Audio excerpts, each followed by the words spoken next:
Centang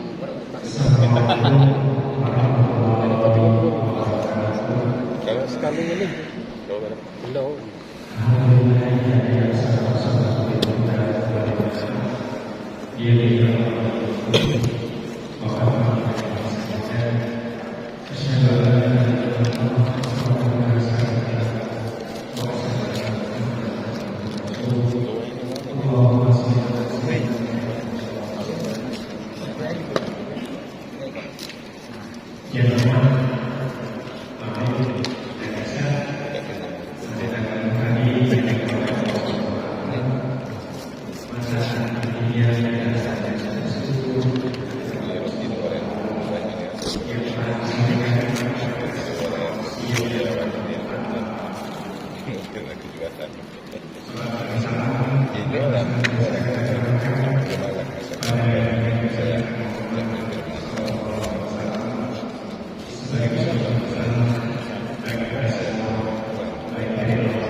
Alhamdulillah bersyukur kita berikan dari Allah ini kita masih diberi kesempatan, kesehatan dan kekuatan Allah Subhanahu wa Ta'ala yang kita bisa sama-sama hadir di masjid ini dalam rangka pertama kita melaksanakan sholat maghrib dengan berjamaah dilanjutkan dengan beberapa ini dan insya Allah kita akan lanjutkan dengan sholat isya berjamaah. Mudah-mudahan sudah kita laksanakan pada malam hari ini diterima oleh Allah Subhanahu wa Ta'ala. Amin. Bapak-bapak dan ibu-ibu yang saya hormati yang saya muliakan, selawat bersama Allah senantiasa tercurahkan di dalam hidupnya yang selalu kita nantikan syafaatnya di hari kiamat. Mari kita sama-sama mengucapkan selawat padanya dan bersyukur sayyidina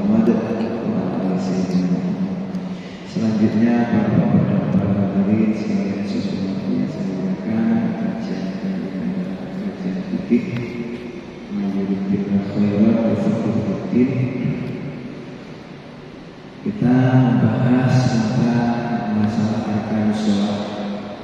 Ada beberapa rukun sholat. Rukun itu adalah yang dilaksanakan ketika mengerjakan atau melaksanakan di dalam ibadah. Pekerjaan yang dilaksanakan di dalam ibadah dengan rukun. Yang syarat adalah satu pekerjaan yang dilaksanakan di luar ibadah.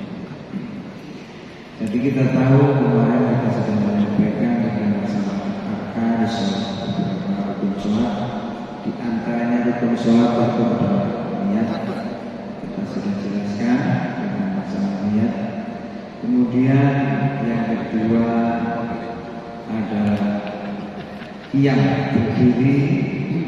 Rukun sholat yang kedua adalah berdiri bagi yang mampu. Yang kedua membaca takbiratul ihram, membaca takbiratul ihram bagi tentunya juga yang mampu mengucapkan. Yang keempat adalah qiraatul Fatihah atau membaca Fatihah. Kemarin sudah kita jelaskan panjang lebar tentang mengenai Fatihah. Tapi perlu saya ulas kembali Bapak-bapak dan Ibu sekalian bahwa faedah keutamaannya Fatihah makulihat Fatihatul Kitab ala wajah, tidaklah bacaan Fatihah ketika dibaca di tempat yang sakit arba'in. Ini hal yang penting, faedah, sesuatu yang bermanfaat untuk kita. Tidaklah bacaan Fatihah yang dibaca di tempat yang sakit arba'ina sebanyak 40 kali. Arba'ina maaf sebanyak 40 kali tidak ada, kecuali penyakit itu akan hilang. Inilah proses penyembuhan penyakit lewat agama. Jadi kalau kita mungkin sakit apa saja, namanya sakit ini banyak macamnya. Ya, kadang namanya sakit penyakit itu datang dari Allah, tentunya juga yang menyembuhkan Allah. Walau itu mungkin lewat medis, lewat doa, itu dan hakikatnya yang mempunyai penyakit adalah Allah dan berhak juga mengangkat penyakit.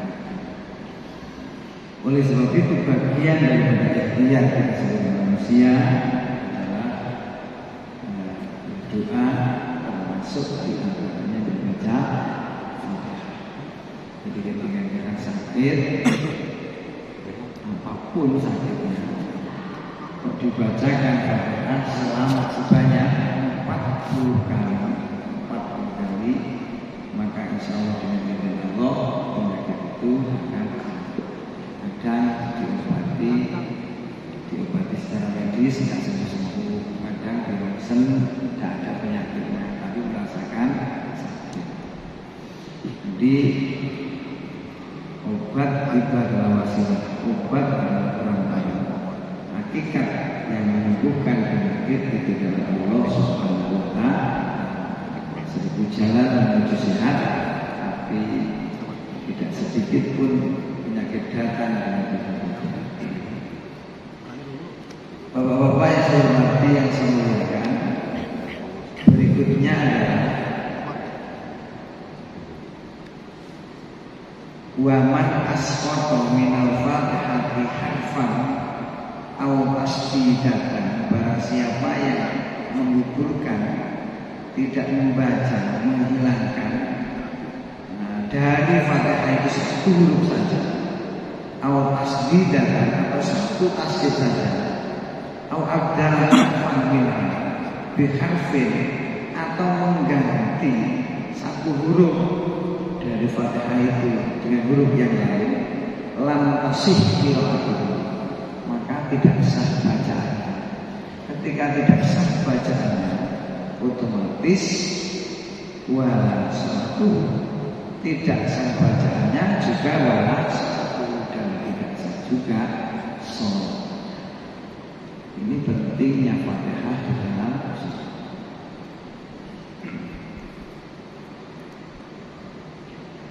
Inta amada, andai kata ia tahu, wakila wajib ada tujuh. Tetapi kalau dia tidak tahu, maka wajib mengulangi lagi bacaan. Ini butuhnya disotekkan. Fatihah ini butuhnya memang digunakan.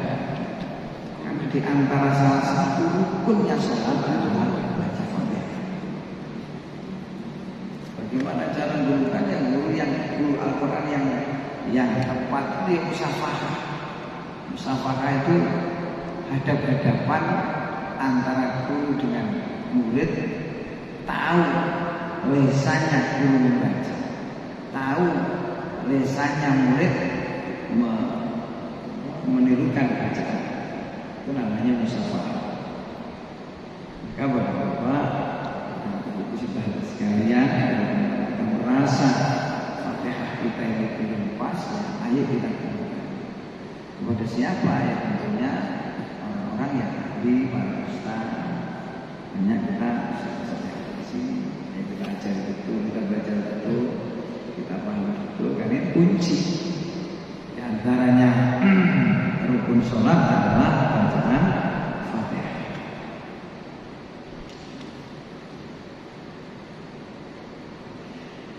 Keterangannya waman asrofa, artinya ketika kita ini menghilangkan, tidak membaca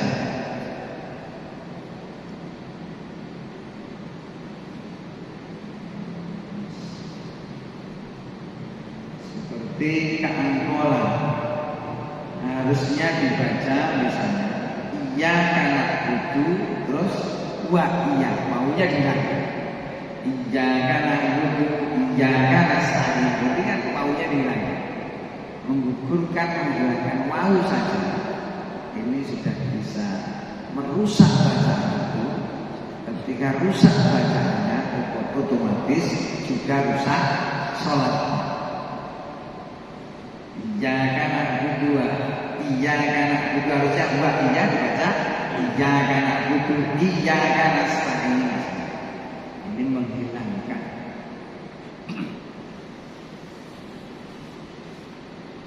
Dan ini banyak terjadi dari golongan orang-orang awam.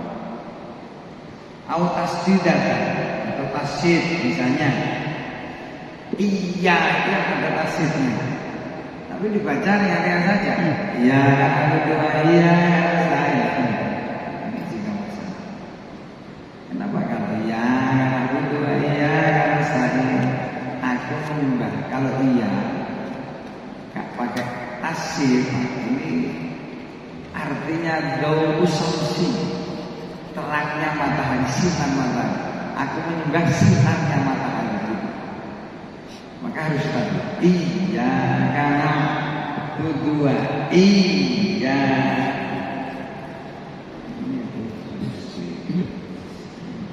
Diperhatikan.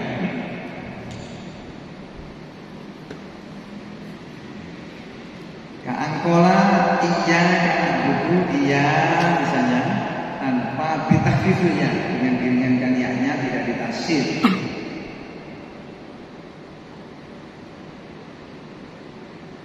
Kalau dia tahu dan sengaja bahwa ibu mau membaca itu, maka dia akan kufur. Kenapa? Li'anna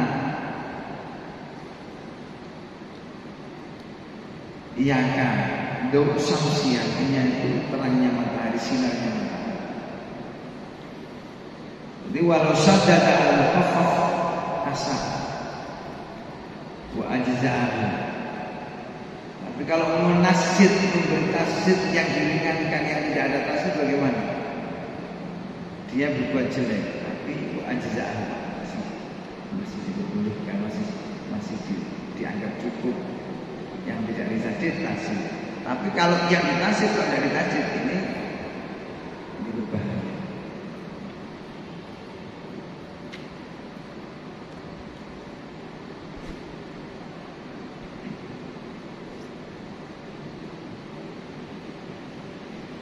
Atau mengganti apa tadi Pak? Menghilangkan satu huruf saja daripada Quran, atau tasjid, atau menghilangkan tasjid, ini berbahaya, merusak daripada bacaan.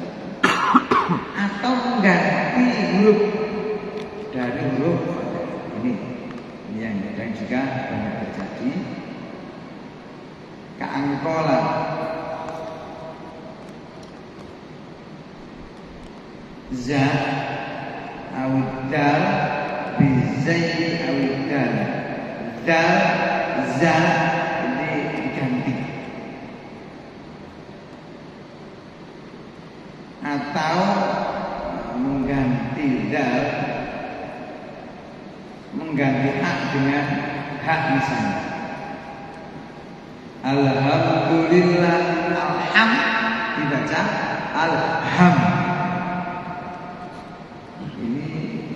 Rusak dengan mengganti apa namanya abdal harfan di harfin dengan huruf yang lain.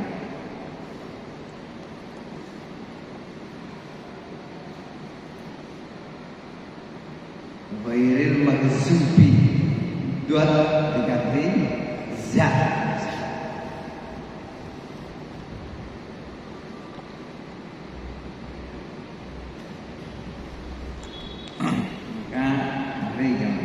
Belum pernah kita temukan betul walazolim, atau dot diganti zoh, dot zoh, walazolim.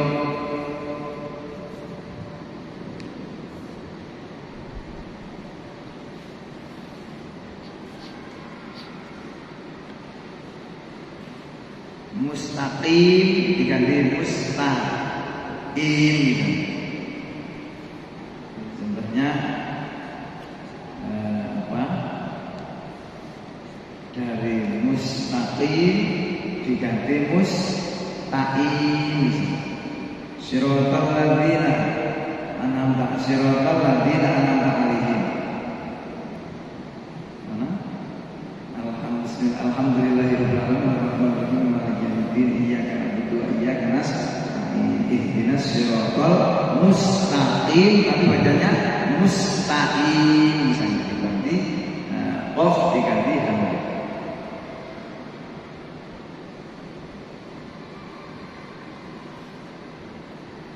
Lam tasih qira'atuhu wa la salat, tidak sah bacaannya juga tidak sah sholatnya andainya ia sah.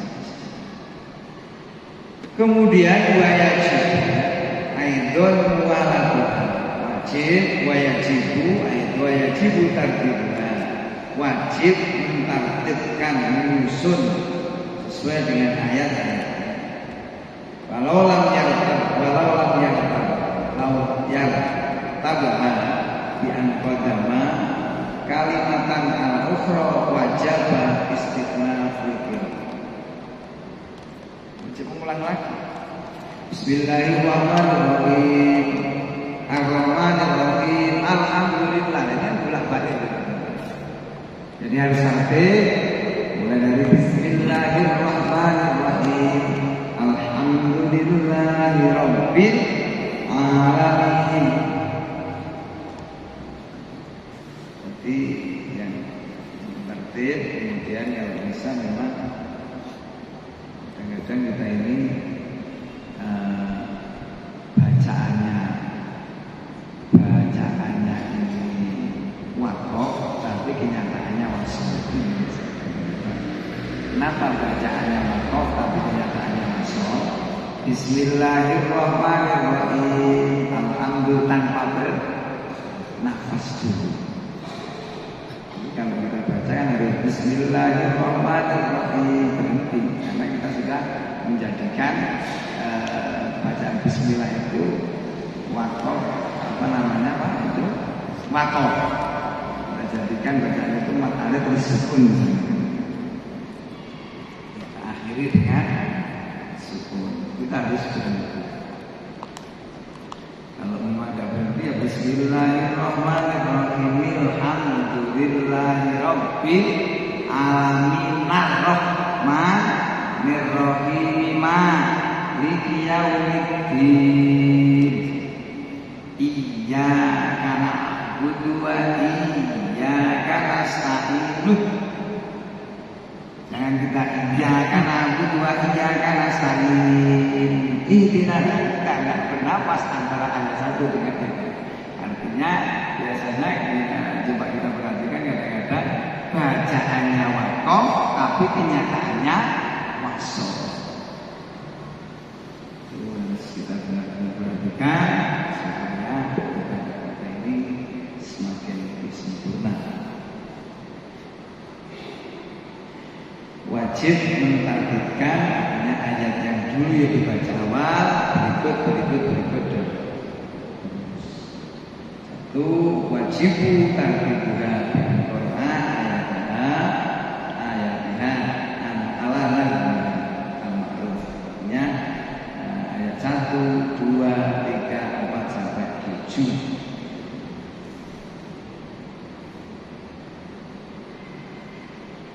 Monggo sebelum mungkin kita lanjutkan, ada yang ditanyakan, silakan.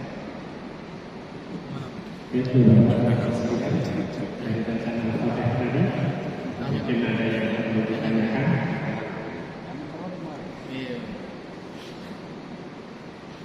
Belum ada, saya tanya. Enggak. Terima kasih Pak Kiai. Yang ingin saya tanyakan tadi Pak Kiai menyampaikan bahwa baca 40 kali surah Al-Fatihah atau surah Al-Fatihah juga dapat digunakan untuk mengobati orang yang sakit. Yang saya tanyakan, yang dibaca 40 kali itu orang yang sakit seperti saya baca sendiri, atau bisa juga saya menggunakan untuk membacakan kepada orang lain yang sedang sakit. Sip ini Pak. Ini mantap. Ada yang bisa dibaca kepada yang sakit dan dia kenal seperti apa yang semua itu dibaca kayak ini juga.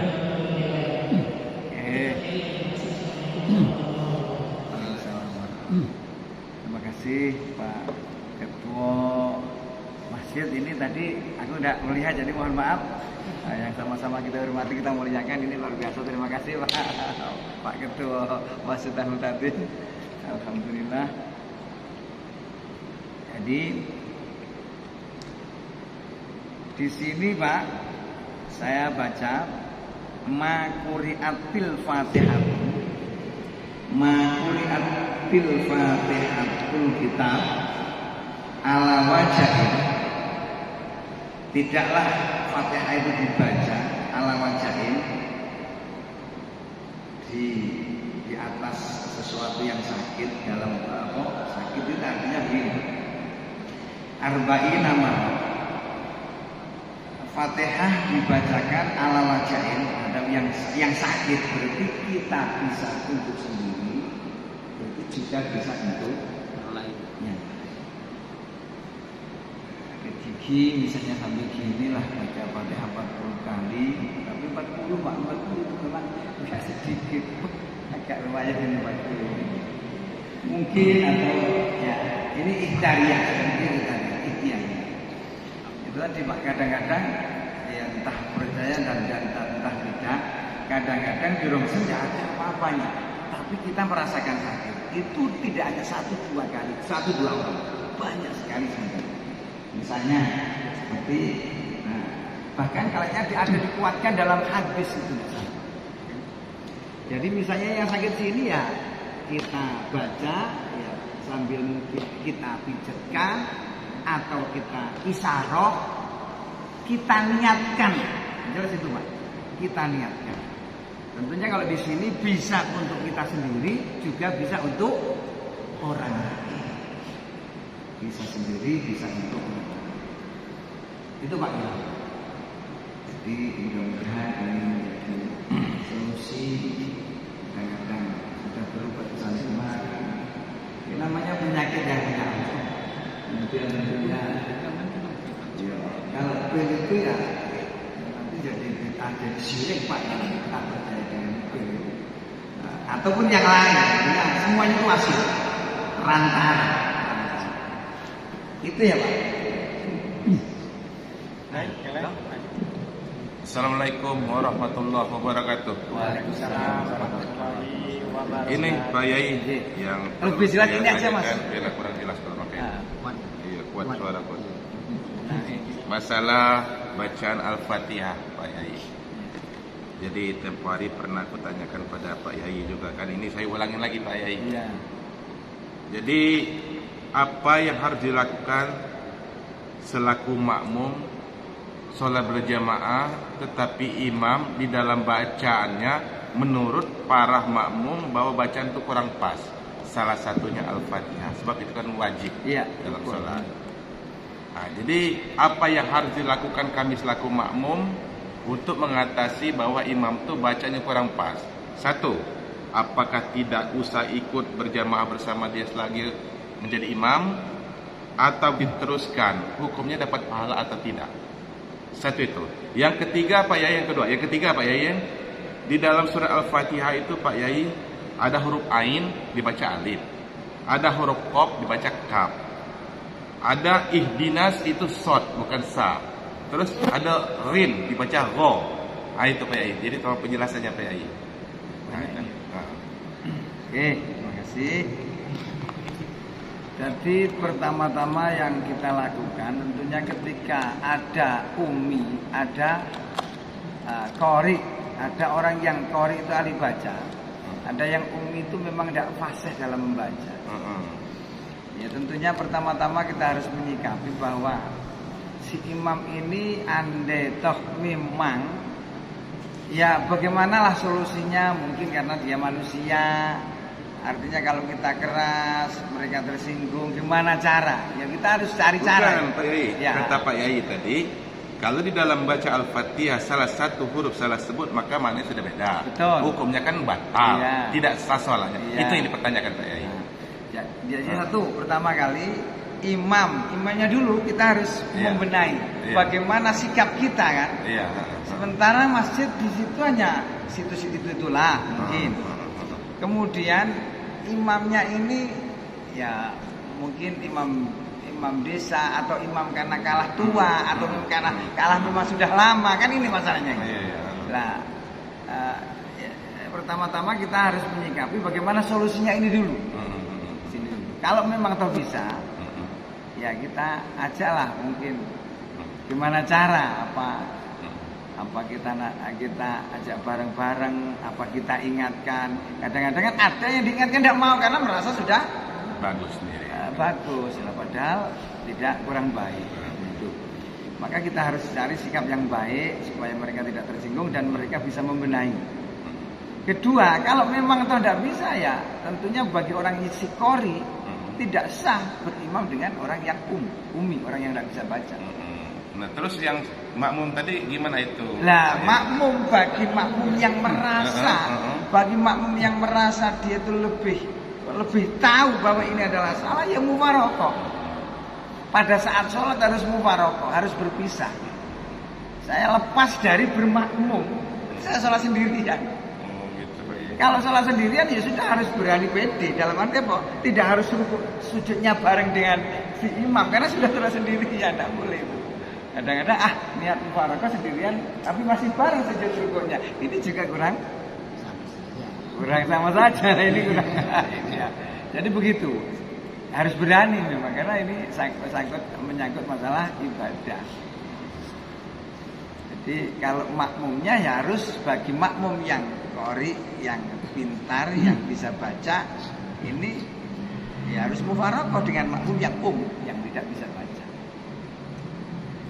Satu-satunya supaya bisa semuanya berhasil dalam rangka mencari fadhailul jamaah, keutamaannya jamaah. Yo imam bagaimana supaya imam ini pas, makmum juga merasa aman, puas, senang, yakin, percaya. Nah itu, maka itu solusi yang harus sebenarnya kita ya bukan saya mau ngendih jadi imam Pak, tapi ayo coba kita. Atau mungkin bisa jadi kalau yang bilangin makmumnya tidak percaya nih, tapi terus bagaimana? Ya datangkanlah kira-kira orang yang ilmunya lebih tinggi daripada si imam ini, sehingga orang ini diharapkan bisa mengasih nasihat lah, sehingga mereka bisa berubah.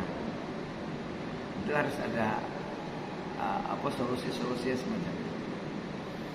Sebenarnya kita juga banyak, tapi pernah menemui karena merasa lebih tua, bahkan pendiri, mungkin yang mewakafi tanah musola masjid itu ya keluarganya, ya kakek neneknya, bapaknya, akhirnya kan turun-temurun. Jadi kalau mampu memang profesi ahli monggo lah. Tapi kalau enggak kan masalah ini. Ada lagi monggo? Sudah puas Pak? Pak Anu? Ini monggo.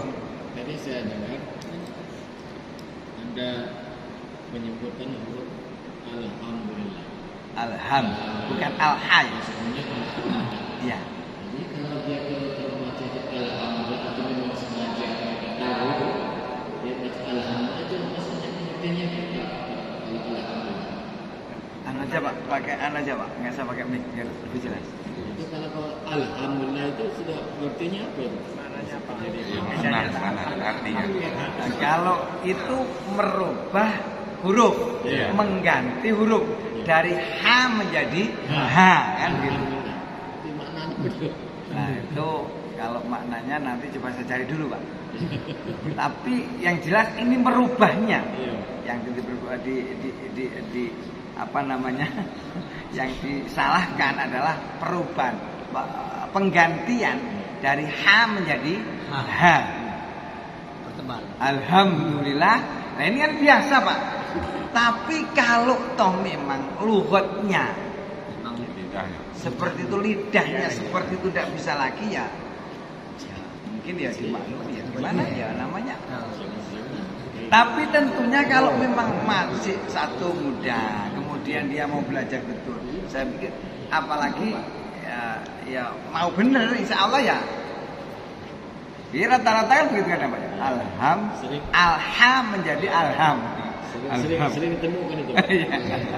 Berubah makna ada. Ya, otomatis nanti berubah nama, berubah huruf, berubah makna.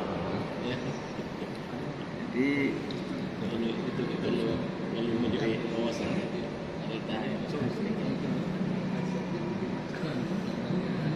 itu ya Pak. Ada, monggo. Oke, ya. Fatihah ini dimulai dari mana? Ya. Banyak mendengar mulai dari Bismillah, Alhamdulillah Fatihah. Oh ini. Fatihah itu dimulai dari Bismillah apa Alhamdulillah. Ya. Memang Pak itu khilaf.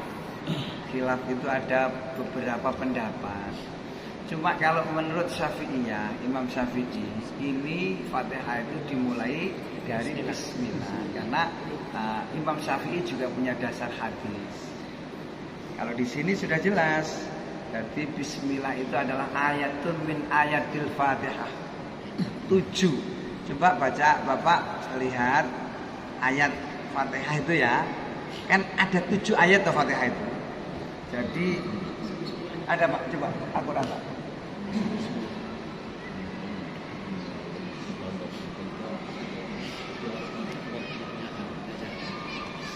Bahasanya Al-Quran adalah sabal matani, 7 yang diulang-ulang. Dalam bacaan sholat yang diulang-ulang, 7 ayat yang diulang-ulang. Jadi Bismillahirrahmanirrahim adalah 1 ayat, Alhamdulillahirabbil alamin 2 ayat, Ar-Rahman ayat ketiga, Ar-Rahman Rahim adalah ayat ketiga, Maliki Yaumiddin ayat ke-4, Iyyaka na'budu wa iyyaka nasta'in ayat ke-5, Ihdinas siratal mustaqim ayat ke-6, Siratal ladzina an'amta 'alaihim ghairil maghdubi 'alaihim waladdallin. Ini ayat ke-7. Berarti ayat ke-7. Maka ini rata-rata dalam Al-Quran itu berarti mengikuti Imam Syafi'i. Kalau di Arab sejak di akhir-akhir 1924 revolusi Wahabi dimenangkan Wahabi itu, maka otomatis pemerintahnya mengikuti Wahabi, agamanya juga mengikuti akidah Wahabi. Yang Wahabi itu adalah karya-karyanya Muhammad bin Abdul Wahab yang ingin memperbarui Islam, ingin membarui daripada Islam yang mereka menganggap Islam yang pada saat itu adalah cantik. Nah itu Pak ya, jadi Bismillahirrahmanirrahim. Kalau Syafi'iyah jelas itu ayatun min ayatil Fatihah. Jadi kemarin sudah saya jelaskan bahwa, ntar saya ulang lagi nih Pak. Bismillahirrahmanirrahim minha ayat bal wa min kulli suratin ila baro'ah walaysat minha fatukrahu al-basmalatu fi awwaliha wa tusanu fi asnalika maqala ramli. Nanti dulu. Jadi wadalu annaha ayatun minal Fatihah. Jadi menurut Syekh Khatib bahwa Bismillahirrahmanirrahim adalah ayat dari Fatihah. Kenapa? Anahu karena sesungguhnya Rasulullah sallallahu alaihi wasallam ada. Rasulullah itu menghitung Al-Fatihah itu 7 ayatin, 7 ayat. Wa addaha, dan Rasulullah menghitung bismillah ayatan minha, ayat daripada Fatihah itu. Nah ini dalilnya, dasarnya Imam Syafi'i bahwa bismillah itu adalah ayat daripada ayat Fatihah. Kalau Imam Maliki tidak salah iya Pak. Imam Maliki itu beliau meyakini Fatihah itu diawali dari Alhamdulillah. Tapi itu taruhlah, kita tidak usah dipermasalahkan. Yang jelas semuanya itu ada dasarnya. Cuma yang masuk di Indonesia itu memang kebanyakan mayoritas adalah kajian-kajian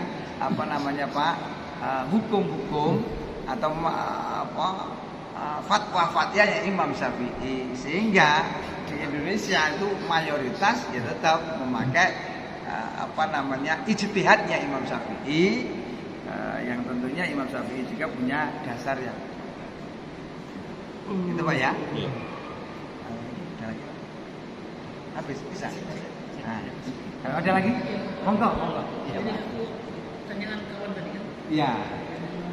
Kebetulan waktu itu saya karena di Payulan itu kan bukan karena saya membaca Fatihah itu belum masih itu, tapi sih ditunjuk lagi di imam kan.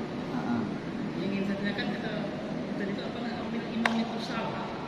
Kita mengulang, kita sholat di rumah kita sholat lagi, atau kita karena jelas-jelas suatu hari pas hari Jumat sholat satu masjid, imam ini ayat membacakan ayat Al-Baqarah yang ayat lillahi ma fis samai. Iya. Di pas kata maksudnya dia sampai dengan separuh ayat itu dia langsung sujud sajadah. Dia sujud kan. Kan bingung sebenarnya. Dia baca ayat sajadah kan. Dia sujud sajadah kan. Saya nak ikut sujud kan. Itu kan dia berdiri lagi terus meneruskan sajadah. Berikut. Terakhir tadi. Lalu dia rukuk, sujud dan berdiri lagi. Jadi kami bingung. Saya usulah dari kepala nih kan. Jadi setelah pulang rumah saya suruh lagi di rumah pulang kan. Harus seperti itu apakah ada penjelasan Pak? Iya. Terima kasih. Sama-sama Pak. Ya, namanya imam itu ada tata cara sebenarnya menjadi imam. Tapi ada tata cara menjadi imam. Kalau memang ada kadang-kadang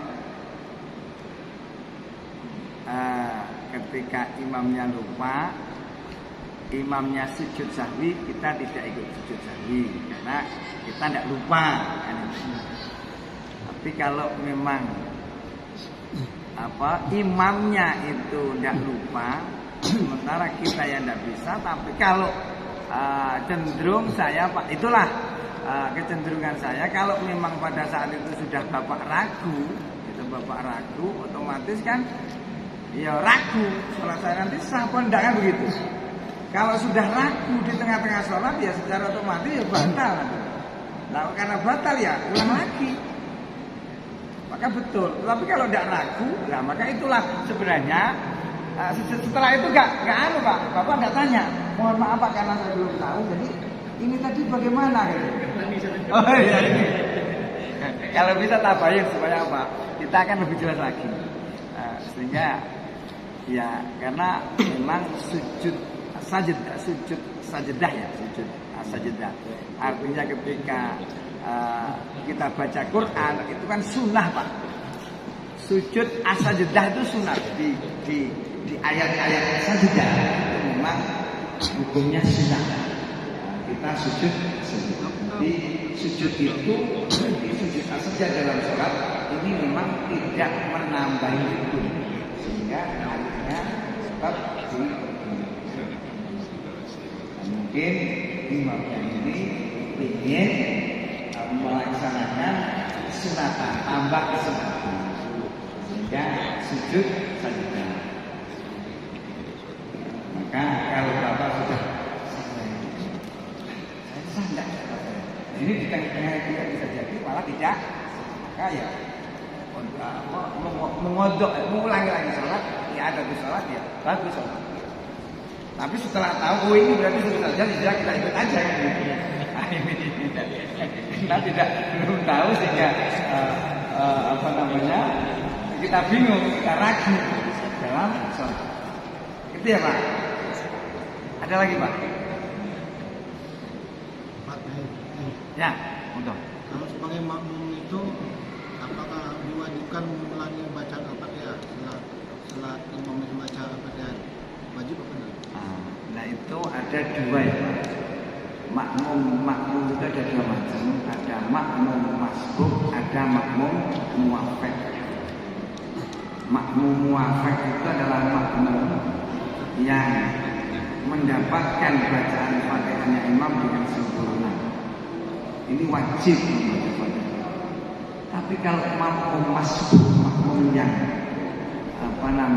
tidak cukup bacaan Fatihah, itu memang makmum masbuk itu ditanggung Fatihahnya oleh imam.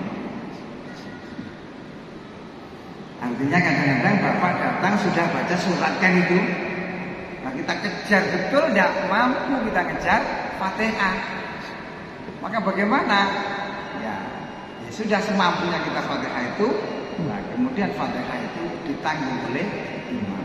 Kalau imam makmum muafek, bapak sejak awal Allahu Akbar sudah bapak di belakang, jadi namanya muafek.